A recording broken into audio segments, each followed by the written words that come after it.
2007 was a big year for me. I turned 13, got my first girlfriend, and finally managed to get my MySpace page layout exactly how I wanted it. But more important than all of that, I got Guitar Hero 3 on the PlayStation 2 for Christmas. And I can say without exaggeration that I lost several months of my life to this game. Every day, all day, from the moment I got it through the end of that next summer, I was playing. And to be honest, I got pretty good at it. And back then, there were two very opposing views on Guitar Hero. The boomer answer was, if you spent half the time playing a real instrument, as you did on that game, you might actually accomplish something. Or the opposite view was, if you are going to play a video game, this is the one to play, because it teaches you music fundamentals and skills that can be transferred to real instruments. There's even a whole South Park episode on this debate. But this is real. Real guitars are for old people. I was a musician at the time I started Guitar Hero. I was playing in my school band and messed around with the guitar. But to be honest, I found it boring. However, I had no problems playing this game for hours and hours on end. But now, almost 20 years later, that hurts to say a little bit, I'm now a professional musician. Not a professional guitarist, but an orchestral double bass player. So is there a connection between all of my Guitar Hero playing way back then and what I do now? Did that time I spent on Guitar Hero make me a better musician? Does Guitar Hero actually make someone better at playing the guitar? Or is Guitar Hero just a video game like any other? Well, let's find out. Guitar Hero and other similar games, such as Rock Band, is a video game that falls into the category of rhythm-based games. Another one you might remember from that time is Dance Dance Revolution. But Guitar Hero is unique to other rhythm games because the controller you use is a plastic model guitar that is similarly shaped to the real thing. A little lighter and smaller, but similar nonetheless. Instead of strings and frets, the controller has 5 different colored buttons used to represent both. The fretting hand, which is usually the left, is placed here to push the buttons down in a similar manner to an actual guitar. The right hand is placed on the strum bar at the bottom of the guitar, and this bar is representative to playing with a guitar pick. To play a note in the game, you need to have the appropriate button pressed down in the left hand and strum with the right hand simultaneously for the note to be executed. And this motion and coordination is very similar to what happens on an actual guitar. So all is well, right? It should easily transfer. Well, no, not really. Outside of this rudimentary motion is where the similarities end. So let's take this one piece at a time, starting with the most obvious difference, the left hand. It doesn't take a rocket scientist to see that there are only 5 buttons, and on the actual guitar there are 18 to 24 frets and 6 different strings. Clearly, the guitar has a far more complex layout. The guitar's layout allows for 2 kinds of playing, either horizontal or vertical. We can play across the strings to raise pitch, or we can play up the strings to raise pitch. And obviously one of these dimensions is missing on the Guitar Hero controller. But there's another issue I think is much more damaging to musical development of guitar players. Because there are only 5 buttons, each button has to represent more than one note, and the intervals between the notes are not fixed. On an actual guitar, or a piano, or even an unfretted instrument, the same note is always in the same place. There are multiple places where each note can be played, but the second fret of the D string will always be an E, assuming that you're using the standard tuning. The green button will not always represent the same note on the screen. Because of the limited number of buttons, those buttons have to change what they mean throughout each song. But wait, I'm hearing you say, what about different tunings? Guitar players often play in different tuning systems, drop tunings and open tunings, so doesn't that mean that each fret can represent a different note in normal guitar playing as well? Well, yes, you are right, but even when you change the tuning, the intervals between the frets stay the same. No matter what tuning you're in, if you move 1 fret up, you get a half step higher. If you move 1 fret back, you get a half step lower. And this is just not true in Guitar Hero. The intervals do not stay consistent. Green to red could represent a half step sometimes and a whole step some other times. Instead of representing an actual interval, a move from a lower button to a higher button just means up, relatively to where you started from. In general, when you hear the track rising in pitch, the buttons go higher, but not in any kind of set pattern. I've transcribed a small section from this track and color-coded each note on the staff with the color that the note is represented by in Guitar Hero. Notice as the phrase goes on, red represents both A and B, and blue represents both E and D.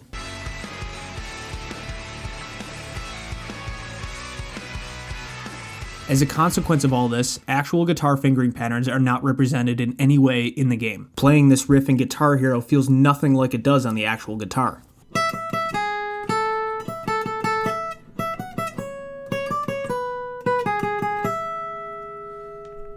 And second, your ear training and relative pitch recognition will suffer because there is no consistent map to match it to your muscle memory. Your ears and your fingers will be getting conflicting information from the lack of a set pattern. All of this to say that outside of building a little strength and speed in the left hand, the practical guitar technique coming from the left hand of the Guitar Hero controller is basically zero. So what about the right hand?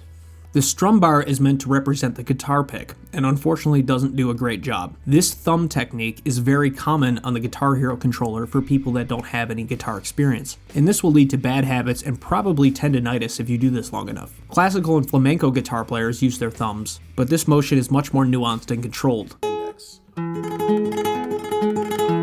And when treating the strum bar like a guitar pick, we can run into other problems. Playing with a pick requires nuance and precision, and playing quickly requires a loose wrist and an arm free of tension. If you pluck too hard, you will be hitting strings you don't mean to. You'll get unwanted sounds, and you will not be able to play quickly. Something that I noticed from playing Guitar Hero was that I tended to really overplay in the right hand and played more with my shoulder than my wrist. This would lead to shoulder pain, and made me develop some pretty bad habits when playing the actual guitar or bass. The right hand is also usually responsible for your rhythm, and Guitar Hero messes with that as well, but more on that in a minute. I think it's safe to say that Guitar Hero doesn't really benefit your guitar technique. The coordination and finger strength can be helpful, but the risk of developing bad habits is high, and unfortunately the reward doesn't seem to outweigh the risks. But what about general musical skills? The skills that may not necessarily make you just a better guitar player, but can make you a better musician overall, and could possibly be transferred to other instruments. Being able to read music is not a skill that is 100% required for guitar players. There are plenty of examples of great players out there that can't read music at all, and that's okay. But if you did want to learn to read music, Guitar Hero isn't going to help you out very much with that either. And this also applies to guitar tab, which is a form of music notation that sometimes guitar players use in combination with or instead of traditional notation. When you are playing, the notes come at you on the y-axis, or the z-ish axis, by forced perspective on a conveyor belt, and pitch, represented by the colored buttons on the screen and on your guitar, is represented on the x-axis, again with no consistent scale. Left to right generally just means higher, but not always. Sheet music and tablature is exactly the opposite. Pitch is represented on the y-axis, up and down. In standard notation, pitch goes up as you go up the lines and spaces, and in tablature, the higher lines represent the higher strings. Rhythm and time is represented left to right in notation and tab, so it's exactly the opposite between them. And to state the obvious, the notes don't move when they are written on paper. I won't lie, this didn't bother me as much because I could already read music before playing the game, so I'd imagine people can adapt either way, but I think that it would be confusing for a while for someone that has no musical experience, first playing Guitar Hero and then trying to move to standard notation. There would definitely be a learning curve, and it wouldn't give you an advantage over someone that never played the game. Rhythm is arguably the most important musical skill out there. There's an old saying that I think rings true when you are playing in a group. I'd rather hear a wrong note in the right place than a right note in the wrong place. And I think this is probably the most common arguments for the benefits of Guitar Hero. It helps out your rhythm, but does it actually? As mentioned before, Guitar Hero doesn't treat rhythm like a traditional notation system. It comes at you on a conveyor belt. But the way that Guitar Hero gives you feedback on your rhythm is not conducive to learning good rhythmic skills. When you mistime your rhythm and play a note early or late, your instrument is muted, and the rest of the band continues to play.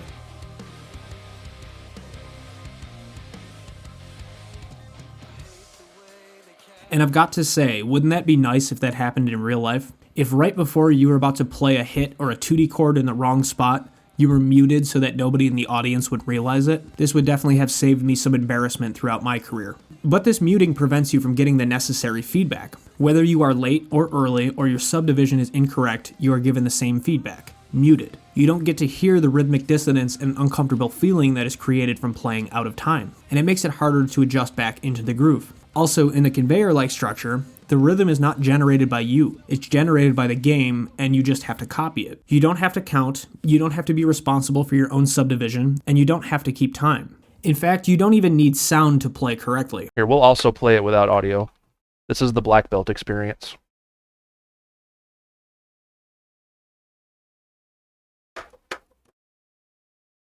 The more you play Guitar Hero, the better your rhythm will get in Guitar Hero. But transferring that to a real-life ensemble situation, or having that help you when you're trying to learn a new rhythm you are unfamiliar with, is a stretch. So do any skills learned in Guitar Hero transfer to other instruments besides the guitar and the bass guitar? While the coordination point between the right and left hands may be somewhat useful when playing bowed stringed instruments, there is a similar coordination happening on the violin as there is on the guitar between the right and left hands, especially when you are playing separate bows. That may help out a little bit in the beginning. The finger strength and endurance might also help a little with these instruments as well. But outside of that, from what I can tell, there isn't much. Your sense of rhythm is not going to be improved very much, and your reading ability isn't going to be helped at all. And for instruments outside of the strings, such as winds and brass, they don't even get the coordination benefit. These instruments have to coordinate their hands, yes, but they have a whole nother thing to worry about on top of that. They have to coordinate their fingers with their lip and face muscles, as well as manage their breathing and airflow. And that's not a part of the game at all. Duh. Is there a woodwind hero? I'd play that. I've spent most of this video bashing Guitar Hero's musical benefits, but there are some serious upsides to this game that are not directly helping your technique, but are highly beneficial nonetheless. The YouTuber Gooden made a video called "Can Guitar Hero Make Me Better at Guitar?" that shows a lot of the positives that Guitar Hero can give you. I would recommend checking out the whole video when you have the chance, but the point I'm most concerned with is this one here. Playing the game at least is putting me in more of a headspace to want to practice every day. Like, it's a constant reminder that, like, it's fun to play music, which I forget sometimes, and then I don't touch my guitar for 2 months. I wrote a new song, so that's probably something. The other night I was playing around and I found some chords that I liked, and then I recorded that. And then the next day, I just kind of played it over and over again until I found a melody I liked, and then I put the two parts together and uploaded it on it. The benefit that Drew got may have sounded small, but having something around that inspires you to practice every day and keeps you excited about music is invaluable. And this, I think, is the biggest benefit to Guitar Hero. I can draw parallels to my own development from what Drew said. Even though I played music before playing Guitar Hero, I wasn't engaged with it. But playing Guitar Hero got me excited enough about music that I wanted to take it more seriously. I don't think Guitar Hero itself made me a better musician, but I do think that Guitar Hero gave me the motivation to become a better musician. The most observant among you may have realized that I left out an instrument family, and I did that on purpose. Most of my experience was with Guitar Hero 3, which only included the guitar and the bass. But shortly after that, Rock Band came out, and Rock Band included a drum set. I tried the drum set a few times, and I just could not do it. I found it to be much more difficult than the guitar, and my theory at the time was that the Rock Band drum set was a lot more like an actual drum set than the guitar was, and that's why it was more difficult. But to be honest, I don't know much of anything about percussion, so I brought in someone who does. Ryan Sawyerh has a degree in percussion performance and knows a hell of a lot more about the drums than I do. Most of this interview had to be cut for time, but if you'd like to see the rest, it'll be on my Patreon. Well, thanks for coming, Ryan. I appreciate you being here. Can you first start by telling me some of your musical background? Sure thing. So I started playing piano when I was 6 years old and ended up getting introduced to percussion a lot later, when I was, I think, 11, entering middle school for the first time. It's a very typical percussion background to migrate from piano to marimba because marimba is not very accessible to people with very small bodies or small hands. From there, I kept up with percussion through high school into college. I have an undergrad degree in just general music, but I studied percussion performance and composition. Do you think that it's a fair statement? Let's say that somebody was never a musician, but they got good at playing the drums in Rock Band. Do you think that that person could sit down at a drum set and at least produce a basic beat or in some way be a functional musician?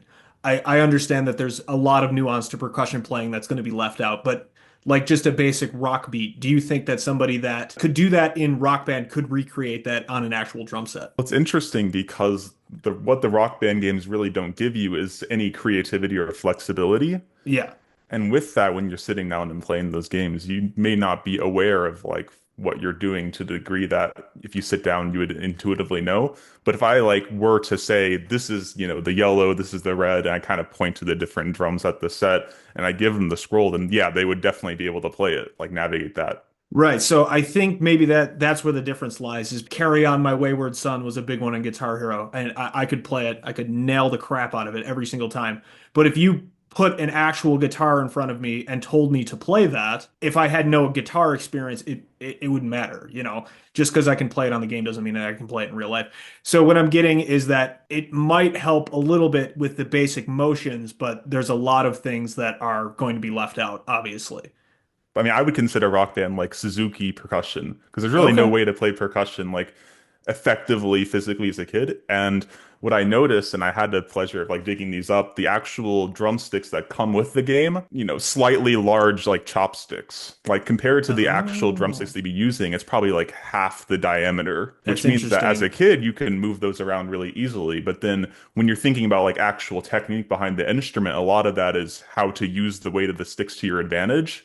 And obviously, with sticks that are practically weightless, you can't really think about that at all, which means that concepts like rolling on a drum, which is all dependent on like the weight of your arm, the weight of the stick, you can't Hmm. even like consider doing that. Yeah, so any kind of advanced technique would probably be useless because you're not getting the physical feedback that you would actually feel from like a snare drum. Yeah, and part of me is like, oh, in that case, like it's not so useful for like, training the strictest classical percussionist. But at the same time, if you ask me like, would you think that a student would be more advantaged having never played Rock Band or so on, or someone that, played it for 6 months straight. Like, obviously, I would take the student that played it 6 months straight. I think that is something of a starting point.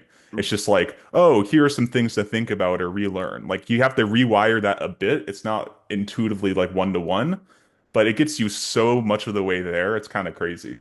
So I guess overall, what I'm getting is I believe that the drum set in Rock Band or Guitar Hero would be more beneficial to a percussionist than the guitar would to a guitarist or a violinist or anything like that. I think that there are some real world applications. Obviously, there are a lot of nuances to drum set and percussion playing that you will never get in the game, but it could potentially give a student an advantage if they spent a long time playing Rock Band before they considered getting drum lessons or percussion lessons. Do you agree with that? Yeah, I mean, especially if there's someone that really enjoys playing the drum set in Rock Band, like Mhm. it feels like practicing it, it's like the same, right? Like mentally, like what I'm enjoying when I'm practicing drum set is the same as what I enjoy from practicing in Rock Band. Sounds like my theory about the Rock Band drums was at least partially right. Thank you, Ryan, for doing that interview. Again, if you'd like to see the whole thing, it'll be available on my Patreon. Thanks for watching, and I'll see you next week.